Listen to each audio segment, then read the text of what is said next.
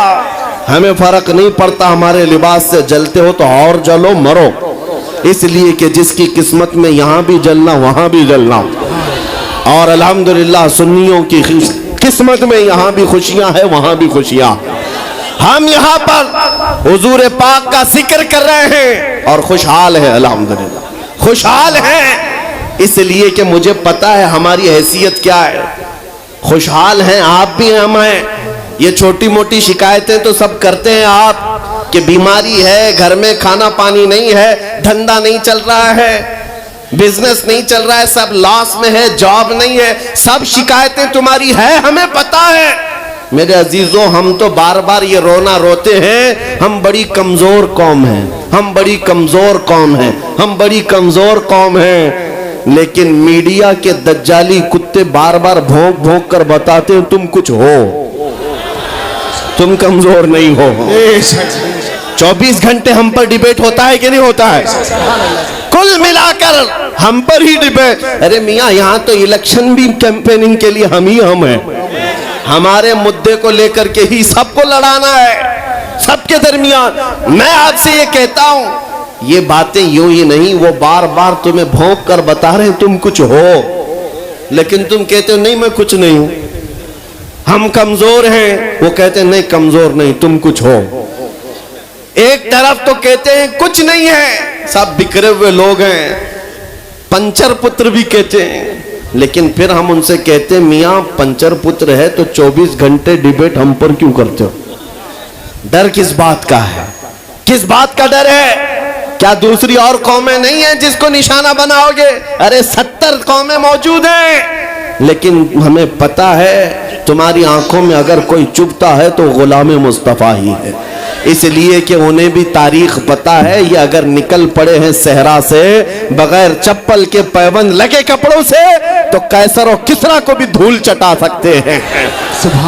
دنیا کی super power طاقتوں کو گھٹنے ٹیکنے پر مجبور کرنے والی قوم وہ عمر بن خطاب کے شاگرد تھے، صحابہ کرام تھے. دنیا کو تاریخ پتا ہے کہ یہ جس دن پڑھنے لگ گئے خالد بن ولید کو، جس دن یہ پڑھنے لگ گئے صلاح الدین ایوبی کو، جس دن ان کو کوئی کہنے لگ گیا کہ تمہارا کوئی شہاب الدین غوری بھی تھا، تمہارا کوئی اورنگزیب بھی تھا، تو پھر یہ مردہ اور مرجھائی ہوئی قوم دوبارہ اٹھنے لگ گئی تو اچھے اچھوں کی نیند حرام ہو سکتی ہے.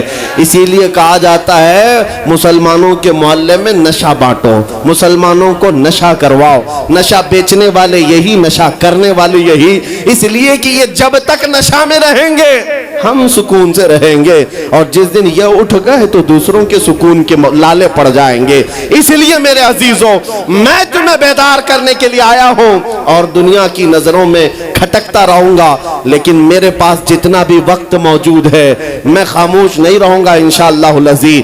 کل کو بھی اگر میری پھانسی ہو جائے مجھے اس بات کی پرواہ نہیں ہے، دنیا سے جائیں گے. ہمارے ایک کے مر جانے کے بعد ان کتوں سے کہتا ہوں کہ اس کو یہ مت سمجھ لینا کہ اسلام ختم ہو جائے گا. مجھ جیسے 1000 کٹ بھی جائیں تب بھی ہم نعرہ یہی لگائیں گے اسلام زندہ ہوتا ہے ہر کربلا کے بعد. نعرے تکبیر، نعرے رسالت، شہنشاہ خطابت، شیر ہندوستان سلمان مفتی سلمان ہزاری صاحب قبلہ. سبحان اللہ سبحان اللہ. میرے عزیزوں بات آج ایمان کی ہے. میں نے آج تک کسی تقریر میں کسی کو اسلحہ اٹھانے کی بات نہیں کی، میں نے کبھی کسی کو بندوق بارود چاقو تلوار کی بات نہیں کی، اور نہ ہی ہمیں ضرورت ہے. میرے عزیزوں ہم تو چاہتے ہیں کہ تم عشق رسول کا جامہ پہن لو، حضور کی محبت کا لباس پہن لو. میرے عزیزوں چاقو بلیڈ بھی اٹھانے کی ضرورت نہیں، تمہارے چلتے پھرتے دیکھ کر کتنے کیڑے فنا ہو جائیں. ہاں صرف تمہاری چلت پھرت سے کئی کتے نالیوں میں مر جائیں. سب کو سمجھ میں آتی ہے بات. اور جن لوگوں نے مجھ سے پوچھا تھا بار بار آپ کتے کس کو کہتے ہیں, میں نے کہا کوئی سنی مجھ سے پوچھا ہی نہیں, کسی نے مجھ سے پوچھا ہی نہیں. یہ ساری تقریریں سن رہے ہیں, آپ نے پہلے ہی پوچھا تو کہیں ایسا تو نہیں کہ زخم پر جا کر بات لگی ہو. خیر میرے عزیزو, آپ کو میں بارہا بیدار اس بات کے لیے کرنا چاہتا ہوں, حضور کے اگر غلام ہیں تو پورے غلام بنو, پورے غلام. آج کے دن اگر ایک نوجوان بھی یہ عہد کر لیا کہ میں نے اپنی مرضی سے بہت زندگی گزاری ہے, اپنی لائف میں بہت انجوائے کیا ہے, لیکن آج کے دن سے یہ طے کروں گا کہ جیوں گا تو میرے نبی کی مرضی سے جیوں گا. جس نے بھی طے کر لیا, میں سمجھتا ہوں کہ یہ جلسہ وصول ہو گیا, حضور کے قدموں میں پہنچ گیا. میں بتاؤ اے نوجوانوں, بچا کیا ہے ہماری زندگی میں اور کیا باقی ہے؟ کیا چاہیے تمہیں؟ پوری دنیا تم ناک رگڑ رگڑ کر حاصل کر بھی لیے تو ایک دن تو موت آنی ہے, ایک دن تو دنیا سے جانا ہے. ساری دولت چھوڑ کر جاؤ گے, اس بات پر سب کا یقین ہے. تم نے خود اپنے ہاتھوں سے کتنے مردے دفنائے, تم نے کتنے لوگوں کی قبروں کو خود اپنے ہاتھوں سے بند کیا. آج جو یہ آنکھیں کھلی ہیں اچانک بند کر دی جائیں گی, یہ دھڑکنیں رک جائیں گی, تم ہاتھ پیر بھی نہیں اٹھا سکتے, اور یہ پورے لوگ اٹھا کر تمہیں اتنی چھوٹی قبر میں ڈال کر آتے ہیں جہاں کروٹ لینے کی بھی جگہ نہیں, سانس اور ہوا کے لیے کوئی روشن دان نہیں, کھڑکی نہیں. اتنے گھنے اندھیرے کے اندر تم تنہا ہوتے ہو. اس قبر کے متعلق سوچو, وہاں منکر نکیر جس کے بارے میں پوچھ رہے ہوں گے وہ تاجدار مدینہ کی ذات ہوگی. حضور کے بارے میں تم سے پوچھا جا رہا ہے کہ تم ان کے بارے میں کیا کہتے تھے. اس لیے سنیو, آج ہی ہم تیاری کیوں نہ کر لیں کہ کل کو قبر میں ہم سے فرشتے پوچھیں ان کے بارے میں کیا کہتے تھے, تو وہاں پکار کر نکیرین سے کہنا تم پوچھ رہے ہو ان کے بارے میں کیا کہتے تھے, ارے مر کے پہنچا ہوں یہاں اس دل ربا کے واسطے. سبحان اللہ, سبحان اللہ. مر کے پہنچا ہوں یہاں اس دل ربا کے واسطے. ہے شب گور بھی اسی گل سے ملاقات کی رات. عزیزان گرامی وقار, آج لے ان کی پناہ, آج مدد مانگ ان سے, کل نہ مانیں گے قیامت میں اگر مان گیا. صرف میں تمہارے ان اخلاق کی بات کر رہا ہوں, بڑے درد دل سے کہہ رہا ہوں. آ جاؤ واپس اس نقطے پر جہاں میرے نبی نے ہمیں چھوڑا تھا, آ جاؤ اس راستے پر جس پر چلنے والوں پر اللہ نے انعام نازل کیا ہے. آپ کو پتا ہے وہ صحابہ کرام, تابعین اور اولیاء کاملین کا راستہ تھا کہ جن کے بارے میں اقبال نے کہا, دی اذانیں کبھی یورپ کے کلیساؤں میں تو کبھی افریقہ کے تپتے ہوئے صحراؤں میں, دشت تو دشت ہے دریا بھی نہ چھوڑے ہم نے, بحر ظلمات میں دوڑا دیے گھوڑے ہم نے, آ گیا عین لڑائی میں گر وقت نماز, قبلہ روحوں کے زمین بوس ہوئی قوم حجاز. ایک ہی صف میں کھڑے ہو گئے محمود و ایاز, نہ کوئی بندہ رہا نہ کوئی بندہ نواز. یہ ہماری تاریخ تھی, یہ ہماری تاریخ تھی, محمد عربی صلی اللہ تعالیٰ علیہ وسلم کے غلاموں کی تاریخ تھی. وہ جس جگہ جاتے تھے پرچم اسلام لہراتے تھے, جہاں چل پڑے ہواؤں کا رخ موڑ دیا, آندھیوں کو توڑ دیا, سمندروں میں راستہ بنا لیا, ارے دریائے دجلہ میں گھوڑے دوڑا دیے. یہ نبی پاک کے غلام تھے, دنیا ان سے خوف زدہ تھی. کیا تھا ان کا نعرہ؟ ان کا نعرہ یہ تھا, ٹل نہ سکتے تھے جنگ میں اگر اڑ جاتے تھے, پاؤں شیروں کے میدان سے اکھڑ جاتے تھے, ارے حق سے سرکش ہوا کوئی تو بگڑ جاتے تھے, تیغ کیا چیز ہے ہم توپ سے بھی لڑ جاتے تھے. نعرے تکبیر, نعرے رسالت. دیکھو دیکھو کون آیا, دیکھو دیکھو کون آیا. توجہ کی بات ہے, ہم اس قوم کے وارثین میں سے ہیں دنیا جن کی تاریخ جانتی ہے. آپ کو پتا ہے انگریز تاریخ دان ہے, انگریز ہے, اس کا کوئی تعلق میرے دین سے نہیں, لیکن تاریخ لکھنے میں اس نے یہ بات لکھی کہ میں نے ایسا جرنیل دیکھا ہی نہیں جیسا صلاح الدین تھا، اس لیے کہ اس کے جذبے جیسا میں نے ایک بھی جرنل دیکھا نہیں۔ ایک بار کا واقعہ لکھا ہے کہ 12,000 کی فوج تھی صلاح الدین کے ساتھ، 12,000 کی فوج تھی صلاح الدین ایوبی کے ساتھ، اور جس وقت وہ میدان میں اترا مقابل میں صلیبیوں کی تعداد 4 لاکھ کی تھی، 4 لاکھ کی تھی۔ 4 لاکھ کی تعداد دیکھ کر نہ وہ گھبرایا نہ بھاگا، پلٹ کر اپنی فوج سے پوچھا کیا مشورہ ہے تمہارا، مقابل میں اترے یا نہیں اترے؟ صلاح الدین کے لشکری اور اس کے نوجوان سپاہی عام لوگ نہیں تھے، جذبہ جوان تھا۔ عرض کیا ہے صلاح الدین ہمارے سپہ سالار، رسول اللہ کے صحابہ تعداد دیکھ کر اترتے تھے تو ہم بھی تعداد دیکھ کے اتریں گے، اگر نبی کے صحابہ تعداد نہیں دیکھتے تھے تو ہم بھی اس تعداد کا کوئی پرواہ نہیں کریں گے۔ صلاح الدین ان کی باتوں کو لے کر اتر تو پڑا۔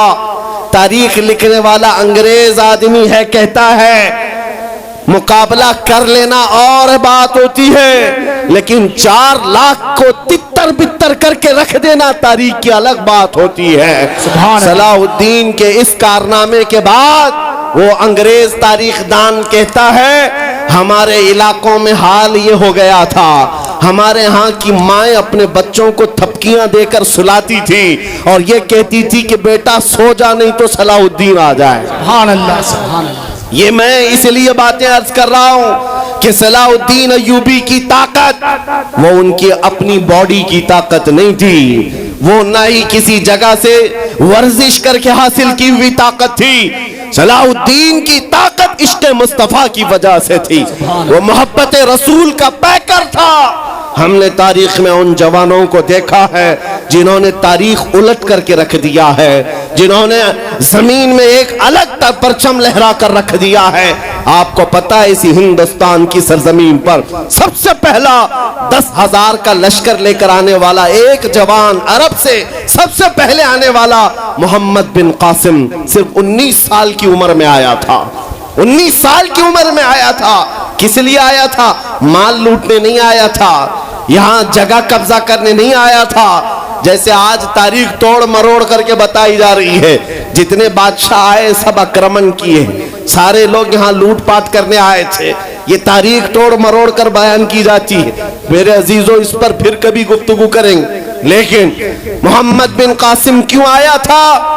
الہ آباد کے ایک پنڈت ہے، انہوں نے خود لکھا ہے، میں اپنی بات نہیں پنڈت جی کی بات کہہ رہا ہوں۔ اس وقت حالات ایسے ہو گئے تھے کہ چند عورتیں، مسلمان عورتیں جو سری لنکا کی سرزمین سے حج کے لیے جا رہی تھیں، اس وقت راجہ دابر سنگھ اس کے کچھ گنڈوں نے ان عورتوں کو پکڑ لیا، ان کی عزت لوٹی، ان کا مال لوٹا، ان کو قیدی بنایا۔ ان عورتوں نے اس وقت پکار کر کہا تھا کہ کوئی ہے جو ہماری عزت بچائے گا۔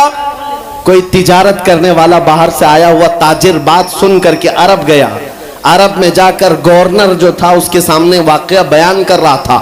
19 سال کا جوان محمد بن قاسم وہاں سے گزر رہا تھا، اس نے اتنا واقعہ سنا کہ ہند کی سرزمین پر کچھ ہماری بہنوں کی عزت لوٹی جا رہی ہے۔ وہیں کھڑے ہو کر اس نے کہا لبیک یا اختی، اے میری بہن میں تیری عزت کی حفاظت کے لیے آ رہا ہوں۔ وہاں سے پکارا اپنے چچا جو گورنر تھا اس وقت، اس سے 10,000 کا لشکر لے کر کے سب سے پہلے یہاں آنے والا محمد بن قاسم کس لیے آیا تھا؟ مال لوٹنے کے لیے نہیں، عورتوں کی عزت بچانے کے لیے آیا تھا۔ ہندوستان کی سرزمین پر قدم رکھا اور اس کے بعد سامنے مقابل میں فوراً جنگ کے لیے نہیں آیا، کہا کہ جن عورتوں کو قیدی بنایا وہ چھوڑ دو، جو حج کے لیے جا رہی تھی انہیں آزاد کر دو، اور دوسری بات جنہوں نے گنڈا گردی کی ہے انہیں پکڑو اور جیل میں ڈالو۔ راجہ کو گھمنڈ تھا، اس نے انکار کیا تو محمد بن قاسم نے کہا چلو آؤ محمد عربی کے شیروں سے مقابلہ ہو جائے۔ 3 دن کا مقابلہ ہوا تھا، نہ راجہ بچا نہ باجا بچا، سارے ہزارے ادھر سے ادھر ہو گئے اور محمد بن قاسم کا پرچم لہرایا۔ میرے عزیزوں عورتوں کی عزت کا محافظ 19 سال کا جوان تھا، جس نے آتے ہی عورتوں کی عزت بھی بچائی اور میرے دین کا پرچم بھی لہرایا۔ میں آج پوچھتا ہوں ہماری عمریں کتنی ہو گئیں، کئی جوان 25 سال 30 سال کراس کر چکے، آج بہت ساری عورتوں کی عزتیں جب لوٹی جاتی ہیں، تم تو موبائل میں دیکھ دیکھ کر کے شیئر کر دیتے ہو، ویڈیو ادھر سے ادھر پھیلا دیتے ہو اور اس کے بعد سمجھتے ہو ہم بہت بڑا کام کر رہے ہیں۔ ہر کوئی یہی کہتا ہے سب کو شیئر کرو، سب کو شیئر کرو، کائے کے لیے شیئر کرو؟ میرے عزیزو یہ کون سی جنگ لڑ رہے ہو؟ واٹس ایپ موبائل کی جنگ لڑ رہے ہو؟ تمہارے اندر اگر غیرت باقی ہے تو میرے عزیزو کسی کی عزت لٹتے ہوئے دیکھ کر تم تماشا نہیں کر سکتے۔ ایمان بیدار کرو، ایمان بیدار کرو۔ یہ آج حالات کیوں آئے؟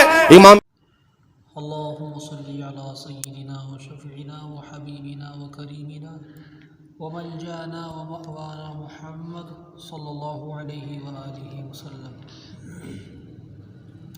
ایک مرتبہ اور پڑھی، اللہم صلی علی سیدنا مولانا محمد النبی الأمی وعلا آلہ و اصحابہ و بارک وسلم، صلاۃ و سلام علیک یا رسول اللہ صلی اللہ علیہ وآلہ وسلم۔ نعت پاک کی چند اشعار سماعت فرمائیں۔